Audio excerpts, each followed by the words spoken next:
Syederalun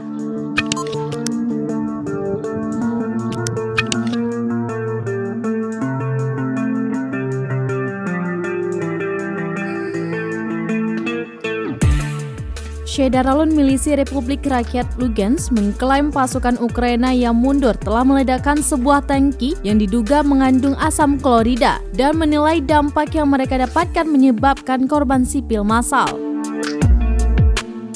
Pejabat LPR menambahkan bahwa Kiev menyebarkan berita palsu tentang pejuang Donbas yang meledakkan tank tersebut untuk menutupi tindakan teroris kriminal Ukraina sendiri.